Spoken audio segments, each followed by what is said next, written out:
Hello everyone, मैं अविनाश आप सभी का एक बार फिर से स्वागत करता हूं अपने यूट्यूब चैनल अभी टेक क्लासेस में।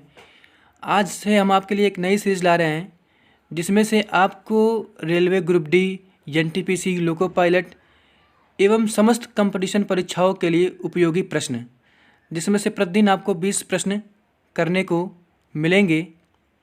उम्मीद करता हूं कि ये जो प्रश्न है आपकी आगामी परीक्षाओं में ज़रूर सार्थक सिद्ध होंगे। आइए शुरू करते हैं अपने पहले प्रश्न से। हमारा पहला प्रश्न है, जनगणना निम्न सूची के अंतर्गत आती है। जनगणना कौन सी सूची के अंतर्गत आती है? राज्य सूची, संघ सूची, समवर्ती सूची, उपरोक्त सभी।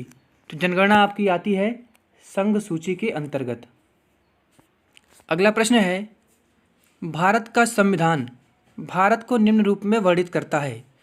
तो भारत का जो संविधान है वो भारत को राज्य संघ के रूप में वर्णित करता है। तो आपका करेक्ट आंसर क्या हो जाएगा? राज्य संघ। अगला प्रश्न है, मछलियों के यकृत तेल में प्रचुरता होती है। मछलियों के यकृत तेल में प्रचुरता होती है विटामिन ए की, विटामिन बी की, विटामिन सी की, विटामिन डी की।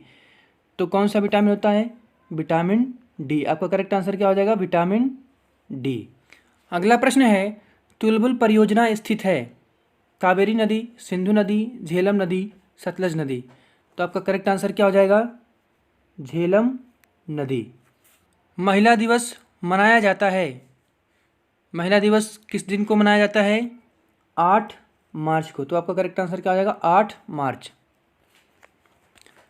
जिन छात्रों को आंसर पता है वो कमेंट बॉक्स में अपने आंसर जरूर बताएं। मानव शरीर का सामान्य ताप होता है। मानव शरीर का सामान्य ताप कितना होता है? 37 डिग्री सेल्सियस। हमारा अगला प्रश्न है, भारत छोड़ो आंदोलन का नारा दिया था। भारत छोड़ो आंदोलन का नारा किसने दिया था? सुभाष चंद्र बोस, महात्मा गांधी, बाल गंगाधर तिलक, वल्लभ भाई पटेल। तो भारत छोड़ो आंदोलन का नारा किसने दिया था? महात्मा गांधी ने। हमारा अगला प्रश्न है, एंजाइम मूल रूप से होते हैं ग्लूकोज, विटामिन, प्रोटीन, वसा। तो एंजाइम हमारे मूल रूप से क्या होते हैं? प्रोटीन। हमारा अगला प्रश्न है, हाइड्रोजन बम का आविष्कार किया था एडवर्ड टेलर, नॉटजेन, राइट ब्रदर, रदरफोर्ड। तो हाइड्रोजन बम का आविष्कार किसने किया था? Edward Teller. आपका करेक्ट आंसर क्या हो जाएगा? Edward Teller. अगला प्रश्न है, दक्षिण अमेरिका में चारागाह को क्या कहा जाता है? दक्षिण अमेरिका में चारागाह को क्या कहा जाता है? प्रेरी, पंपास, ए और बी दोनों। देखिए यहाँ पे थोड़ा सा मिस्टेक है, ए और बी दोनों होगा, उपरोक्त सभी। तो आपका करेक्ट आंसर क्या हो जाएगा? प्रेयरी। दक्षिण अमेरिका में जो चारागाह होता है उसको कहा जाता है प्रेयरी।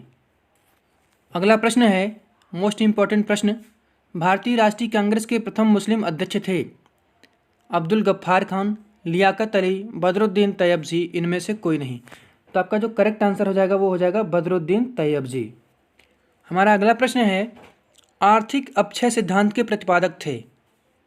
आर्थिक अपक्षय सिद्धांत के प्रतिपादक थे गोपाल कृष्ण गोखले, मौलाना आज़ाद, अमर्त्य सेन, दादा भाई नौरोजी। तो जो आपका करेक्ट आंसर क्या हो जाएगा?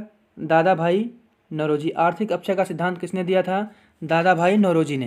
हमारा अगला प्रश्न है, अर्थशास्त्र का जनक कहा जाता है अमर्त्य सेन को, एडम स्मिथ को, दादा भाई नौरोजी को, उपरोक्त सभी।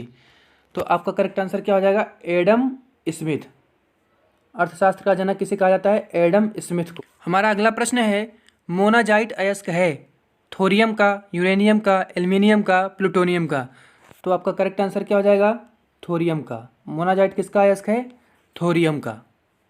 अगला प्रश्न है, मुद्रा राक्षस के लेखक हैं विशाखा दत्त, चंद्रबरदाई, कल्हड़, विष्णु शर्मा।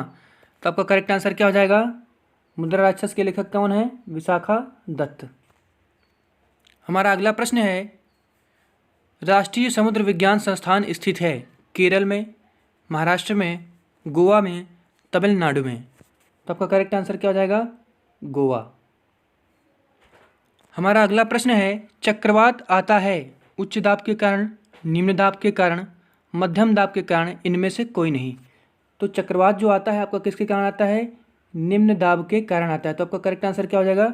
निम्न दाब।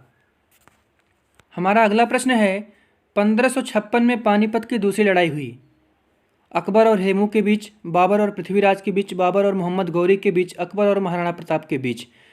तो हमारा करेक्ट आंसर क्या होगा? अकबर और हेमू के बीच। यानी कि पानीपत की जो दूसरी लड़ाई हुई थी किसके बीच हुई थी? अकबर और हेमू के बीच। अगला प्रश्न है, मानसरोवर झील स्थित है भारत में, उत्तराखंड में, तिब्बत में? तो आपका करेक्ट आंसर क्या हो जाएगा? तिब्बत में।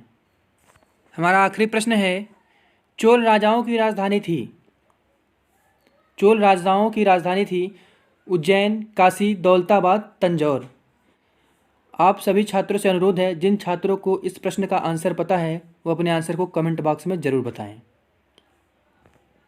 प्रतिदिन इसी प्रकार आपसे एक प्रश्न पूछा जाएगा अंत में, जिसका आंसर आपको कमेंट बॉक्स में देना होगा।